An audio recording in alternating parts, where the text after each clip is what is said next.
الله وبركاته. نحمده ونصلي على رسوله الكريم. أما بعد فقد قال الله تبارك وتعالى في القرآن المجيد: أعوذ بالله من الشيطان الرجيم. بسم الله الرحمن الرحيم. ذلك الكتاب لا ريب فيه هدى للمتقين. وقال النبي صلى الله عليه وسلم: خيركم ما تعلم القرآن وعلمه. الہی رونق اسلام کے سامان پیدا کر، الہی رونق اسلام کے سامان پیدا کر، دلوں میں مومنوں کے الفت قرآن پیدا کر۔ صدر محترم، اسٹیج پر افروز، بزرگان دین اور حاضرین جلسہ، آج کی اس محفل میں اور آج کے اس مبارک اجلاس میں میرا موضوع سخن دنیا کی سب سے پاکیزہ اور مقدس کتاب قرآن پاک ہے۔ ہمیں چلتے سورج کی طرح یقین ہے کہ اس کا ایک ایک حرف سچ اور صادق ہے۔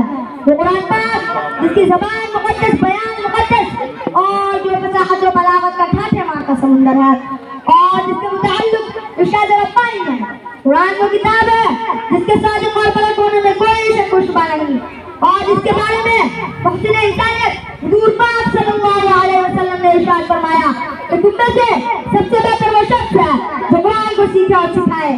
دعا کیجئے کہ خداوند قدوس ہم سب کو قرآن پاک کی دولت سے مالا مال فرمائے، آمین۔ نوجوان دوستو، قرآن پاک رب ذوالجلال کی طرف سے عطا کردہ وہ حسین تحفہ ہے کہ جس نے 23 برس سے قلیل مدت میں پورے عالم میں وہ انقلاب برپا کر دیا کہ بڑے سے بڑے فصحاء، بلغاء، علماء اور شعراء حیران و شدہ رہ گئے اور جس کی آیتوں کو سن کر پتھر دل موم ہو گئے۔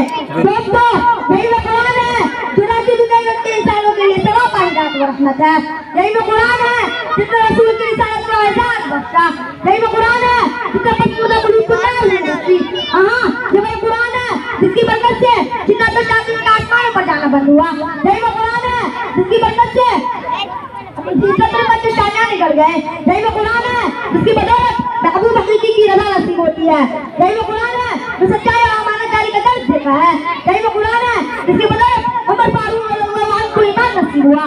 یہی وہ قرآن ہے جس کی نظیر پیش کرنے سے ساری دنیا عاجز و قاصر رہی۔ یہی وہ قرآن ہے جس کا نظیر پیش کرنے سے عالم مسیح و بلی زبان دانی کا دعویٰ کرنے والے نے گھٹنے ٹوٹ دیے۔ یہی وہ قرآن ہے جس نے ضلالت و گمراہی کی جنگل میں پھنسی ہوئی انسانیت کو رشتہ یاد کا کام سنایا۔ یہی وہ قرآن ہے جس کی حفاظت کا وعدہ خود خالق کائنات نے فرمایا۔ یہی وہ قرآن ہے جس کی تلاوت میں دلوں کے واسطے فرحت و مشاغل کا سامان ہے۔ یہی وہ قرآن ہے جس نے ذات و قوتوں کو جلا بخشا۔ یہی وہ قرآن ہے جس کے برکت سے انہیں چمن میں بہار پیدا ہوئی۔ محترم حضرات، آج کے نازک دور میں ہند کلام پاک کو فضول سمجھا جاتا ہے، اس کے الفاظ اپنے کو حماقت بتلایا جاتا ہے، کہا جاتا ہے کہ اس کا لگنا اور بے سبزی بننا بے سود ہے۔ افسوس صد افسوس، اس قرآن پاک کے بارے میں ہمارا یہ خیال ہے کہ جس کے بارے میں شہنشاہ بقا جناب محمد رسول اللہ صلی اللہ علیہ وسلم نے ارشاد فرمایا: اقرأ وارتقي ورتل كما كنت ترتل في الدنيا فإن منزلك عند آخر آية تقرؤها۔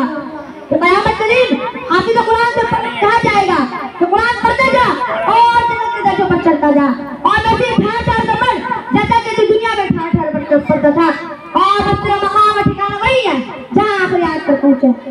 یاد رکھو کہ قرآن دنیا کی سب سے بڑی نعمت ہے۔ زمین، آسمان، چاند، سورج کوئی اس نعمت کا مقابلہ نہیں کر سکتی اور یہ قرآن پاک رب کائنات کا مقدس اور عظیم کلام ہے۔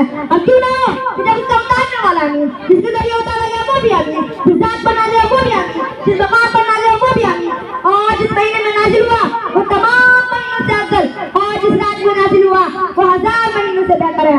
اللہ کا یہ مقدس کلام تمام کلاموں سے افضل اور برتر ہے۔ حدیث پاک میں آتا ہے: فضل کلام اللہ علی سائر الکلام کفضل اللہ علی خلقہ، کہ اللہ کے کلام کو تمام کلاموں پر ایسی فضیلت ہے جیسے خود حق تعالی شانہ کو تمام مخلوق پر۔ اللہ کا دلارا، خدا کا پیارے نبی صلی اللہ علیہ وسلم ارشاد فرماتا ہے کہ جس نے قرآن پڑھا اور اس پر عمل کیا، قیامت کے دن اس کے والدین کو سورج سے زیادہ روشن تاج پہنایا جائے گا۔ غور کرنے کا مقام ہے کہ جب والدین کو اس گرا قدر انعام سے نوازا جائے گا تو خود کرنے والے کا مقام اور مرتبہ کیا عالم ہوگا۔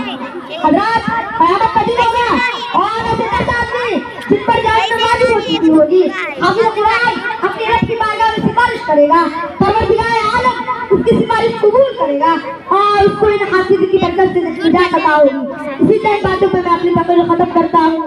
وآخر دعوانا الحمدللہ رب العالمین. ماشاءاللہ. اس